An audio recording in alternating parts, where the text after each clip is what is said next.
Yo, what is going on, guys? We are going to be talking about WWE Extreme Rules that took place last night. We're going to go over some of the bigger matches, and we're going to talk about who is going to face Brock Lesnar for the Universal Championship. We're going to go over what we would call the more extreme matches of the night, even though they're supposed to be all quote-unquote extreme. The first one being Alexa Bliss versus Bayley for the Women's Championship with that kendo stick on a pole match. Now, Alexa Bliss did not get to that kendo stick first, but it did not matter because it looked like Bayley was either afraid to pull the trigger or she just couldn't get to it. And it ended up being Alexa Bliss using that kendo stick to her advantage, throwing in that DDT on Bayley and winning the match and retaining the Women's Championship. The Hardy Boys versus Sheamus and Cesaro. Honestly, coming into the night, this was the match that I thought was going to be the best one.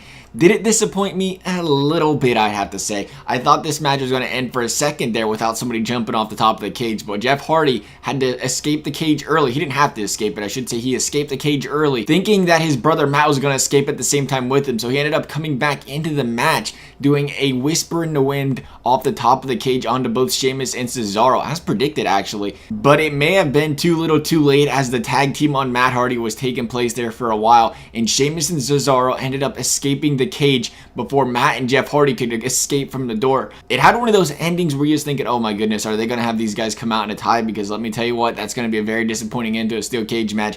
But it did, and it ended up Sheamus and Cesaro ended up hitting the floor first, taking over the titles, and it makes us wonder, is it time now? Is Matt and Jeff Hardy, is it about time they split up and we see them get into some singles competition, get some more exciting matches going on between them guys? Going to be interesting to see. But then finally was the Fatal 5-Way Extreme Rules match that the winner would go face Brock Lesnar at Balls of Fury. Now, this match was actually a very good one. We had guys going through tables, we had guys getting hit with the steps, had some steel chair shots get in there, guys going through the barricade. It was a very good match. Samoa Joe and Bray Wyatt actually worked as a team a little bit in this match. Obviously, that did not last to the end. This was a chance for the WWE Universal Championship. These guys weren't going to unifiedly go in there and win that championship, so it was obviously going to have to split up at some point. And it ended up being Samoa Joe coming in there and submitting Finn Balor and winning this match. Now, the interesting thing about this is the fact that Samoa Joe really has been under the radar on WWE. We all know he is a very charismatic, storied superstar over there in TNA and stuff, and a lot of people have been waiting to see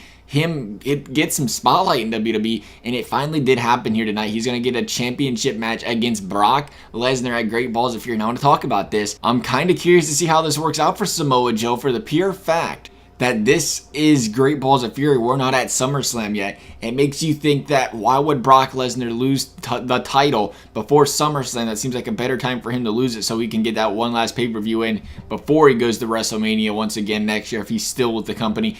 But I would love to see Samoa Joe get that chance and win the title. I don't think it's going to happen because of that fact, but it's going to make for a very storied match, a well-deserved push for Samoa Joe as well. It's going to be very interesting to see what these other four superstars do for the next pay-per-view, but it is great to see that Samoa Joe is getting his chance in WWE to shine at the main event at a pay-per-view. But as for this video, guys, I hope you enjoyed it. Like to know what you think about Samoa Joe.